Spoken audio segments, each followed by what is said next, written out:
Darius Green and His Flying Machine, written about 1870 by John Townsend Trowbridge. If ever you knew a Yankee lad, wise or otherwise, good or bad, who seeing the birds fly wouldn't jump with flapping arms from stake or stump, or spreading the tail of his coat for a sail, take a soaring leap from post or rail, and wonder why he couldn't fly, and flap and flutter and wish and try. If ever you knew a country dunce who wouldn't try that as often as once, all I can say is that's a sign he never would do for a hero of mine. An aspiring genius was Darius Green, the son of a farmer, age 14. His body was long, lank, and lean, just right for flying, as will be seen. He had 2 eyes as bright as a bean, and a speckled nose that grew between. A little awry, for I must mention that he had riveted his attention upon his wonderful invention. And he twisted his tongue as he twisted the strings, and he worked his face as he worked with wings, and with every turn of gimlet and screw, twisting and screwing his mouth around too, till his nose seemed bent to catch the scent around some corner of new-baked pies. And his wrinkled cheeks and squinting eyes grew puckered into a queer grimace that made him look very droll in the face, and also very wise. And wise he must have been to do more than ever a genius had done before, excepting Daedalus of yore, and his son Icarus, who wore upon their backs those wings of wax he had read about in the old almanacs. Darius was clearly of the opinion that the air was also man's dominion, and that with paddle or fin or pinion, we soon or late shall navigate to the azure as now we sail the sea. The thing looks simple enough to me. And if you doubt it, see how Darius reasoned about it. The birds can fly, and why can't I? Must we give in, says he with a grin, that the bluebird and Phoebe are smarter than we be? Just fold our hands and see the swallow, and the blackbird and the catbird beat us holla? Or tell me that chatterin' sassy little wren knows more'n men. Just show me that, or prove that the bat has got more brains than's in my hat, and I'll back down, and not till then. He argued further, nor I can't see, what's the use of the wings to the bumblebee? To get a livin' with, more'n to me? Ain't my business importanter than his'n is? That Icarus was a silly, him and his daddy Daedalus. They might 'a' knowed that wings made of wax wouldn't stand sun heat or hard wax. I'll make mine of leather or somethin' or udder. But I ain't never gonna show my hand to mummies who never could understand the first idea that big and grand. They'd 'a' laughed and made fun of creation itself afore it was done. So he kept his secret from all the rest, safely buttoned within his vest, and in the loft above the shed he locks himself with needle and thread, and hammers and buckles and screws, and all such things as geniuses use. 2 dead bats for patterns, curious fellows, a charcoal pot and a pair of bellows, a carriage cover for tail and wings, a piece of harness and straps and strings, and a big strong box in which he locks these and other things.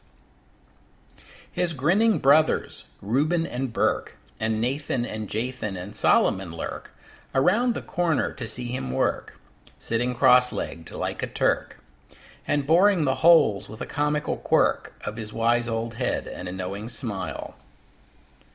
But vainly they mounted each other's backs, and peeked through knot-holes and pried through cracks.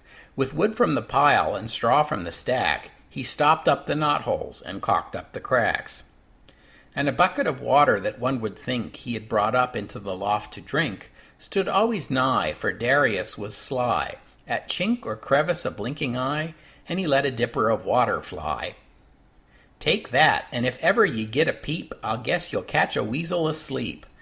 And he sings as he locks his big strong box. The weasel's head is small and trim, and he is little and long and slim, and quick of motions and nimble of limb. And if you'll be advised by me, keep wide awake when you're catchin' him.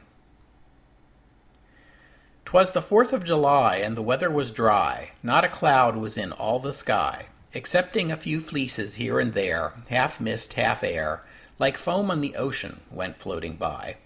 And 'twas the loveliest morning that ever was seen for a nice little trip in a flying machine. Thought cunning Darius, now I'll not go along with the other fellows to see the show. I'll say I've got such a cough, and when the other folks had all gone off, I'll have full swing to try the thing, and practice a little on the wing. What, ain't goin' to the celebration, says Burke. Sure guess you better go, but Darius says no. Botheration. I've got such a toothache, my. Seems as though I should fly.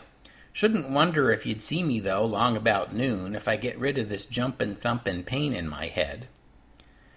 For all the time to himself he said, I'll tell you what, I'll fly a few times around the lot to see how it seems, and soon as I've got the hang of the thing, as likely as not I'll astonish the nation and all creation by flyin' over the celebration. Over their heads I'll sail like an eagle, I'll balance myself on my wings like a seagull. I'll light on the chimney, I'll dance on the steeple, I'll flap up to the windows and scare all the people. I'll light on the liberty pole and crow, and I'll say to the gasping fools below, what world's this 'ere that I've come near? For I'll make 'em think I'm a chap from the moon, and I'll try a race with their old balloon.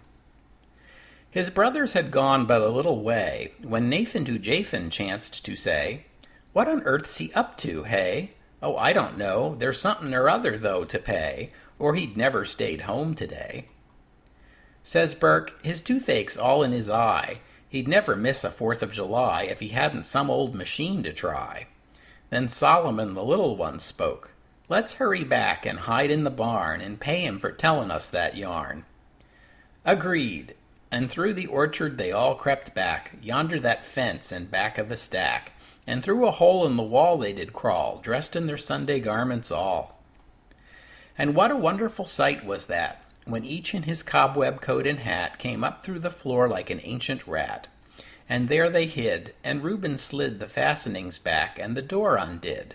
Keep in the dark, says he, while I squint and see what there is to see. As knights of old put on their mail, from head to foot an iron suit, iron jacket and iron boot, iron breeches, and on the head no hat but an iron pot instead, under the chin the bail, I think they called the thing a swale. Thus accorded they took the field, sallying forth to overwhelm the dragons and pagans that plagued the realm. So our modern knight prepared to take his flight, put on his wings and strapped them tight, buckled them fast to shoulder and hip, 10 feet they measured from tip to tip, and a helmet had he, but that he wore not on his head like those of yore, but more like the helm of a ship. Burke, stop laughin', Solomon, keep still, he's riggin' a springboard up in the sill. I see his head, he sticks it out and pokes it about, lookin' to see if the coast is clear and anybody near. Guess he don't know who's hidden here. Stepping carefully, he travels the length of the springboard and teeters a little to try its strength. Now he raises his wings like a monstrous bat, peeps over his shoulder, this way and that, looking to see if there's anybody passing by, but there's none but a calf and a goslin nigh. They turn up at him a wondering eye, to see the dragon, he's going to fly. What a jump, flop, flop, and plump, to the ground, fluttering and floundering, all in a lump. As a demon is hurled by an angel's spear, head over heels to his proper sphere, heels over head and head over heels, dizzily down the abyss he wheels, so fell Darius upon his crown, in the midst of the barnyard he came down. Broken braces and broken wings, shooting stars and various things, barnyard litter of straw and chaff, and much that wasn't so sweet by half. Away with a bellow flew the calf. And what was that? Did the gosling laugh? 'Tis a merry roar from the old barn door, as he hears the voice of Jathan crying, Say, Darius, how do you like flying? Slowly, ruefully, where he lay, Darius just turned to look that way, as he wiped his sorrowful nose with his cuff. Well, I like flyin' well enough, he said, but there ain't such an awful sight of fun in it when you come to light. Shall we notice the moral here? This is the moral. Stick to your sphere. But if you insist, as you have a right, on spreading your wings for a loftier flight, the moral is, take care how you light.